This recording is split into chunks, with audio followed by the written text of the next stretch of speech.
प्यारे बच्चों, कैसे हैं आप सब। आशा करती हूँ आप सब अच्छे होंगे, स्वस्थ होंगे। स्वागत है आपका इस कक्षा में। आइए आज हम पढ़ते हैं हिंदी का व्याकरण का पाठ 23 निबंध लेखन। निबंध लेखन का अर्थ, निबंध के अंग, उदाहरण। निबंध का अर्थ होता है बंधाओ। निबंध में अपने विचारों को व्यवस्थित व क्रमबद्ध रूप में लिखा जाता है। निबंध को अंग्रेजी भाषा में ऐसे कहा जाता है, जिसका अर्थ प्रयास करना। निबंध लिखने के लिए दिए गए विषयों के बारे में हम अक्सर पहले से ही जानते हैं। अध्यापक व माता पिता से बातचीत करके दिए गए विषय पर अतिरिक्त जानकारी भी जुटा सकते हैं। कई विषयों में कल्पना शक्ति का सहारा लेना पड़ता है। निबंध के अंग, प्रस्तावना एक अनुच्छेद में लिखा जाता है। विषय वस्तु 2-3 अनुच्छेद में लिखा जाता है। ठीक है। उपसंहार, समाप्ति एक अनुच्छेद में। यानी कि देखो, पहले हमने पढ़ा था अनुच्छेद यानी कि पैराग्राफ, ये है निबंध जो कई सारे पैराग्राफ में डिवाइड होता है। ठीक है। तो यहाँ पे कुछ उदाहरण है। सबसे पहले हम पढ़ेंगे स्वच्छता। साफ सफाई एक अच्छी आदत है जो अच्छा स्वच्छ पर्यावरण और आदर्श जीवन शैली के लिए हर एक के पास होनी चाहिए। हमारे प्रधानमंत्री ने स्वच्छता अभियान शुरू किया है, जिसे स्वच्छ भारत अभियान कहा जाता है।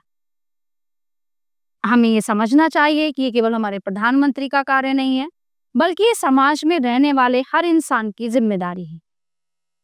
हम सबके स्वस्थ जीवन के लिए इस अभियान में हमें मिलकर भाग लेना चाहिए। इसकी शुरुआत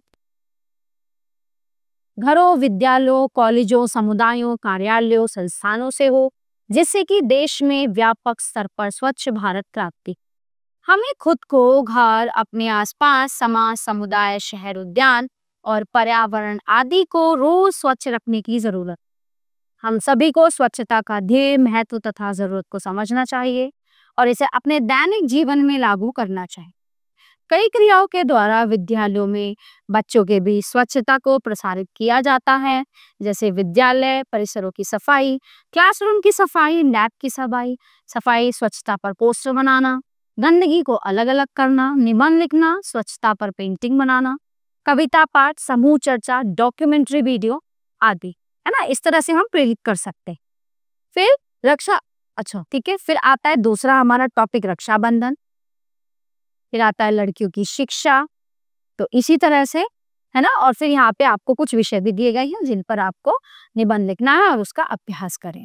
प्यारे बच्चों, ये पाठ यहीं पे समाप्त होता है। आशा करती हूँ आपको अच्छे से समझ आया होगा। मिलते हैं अगली कक्षा में। धन्यवाद।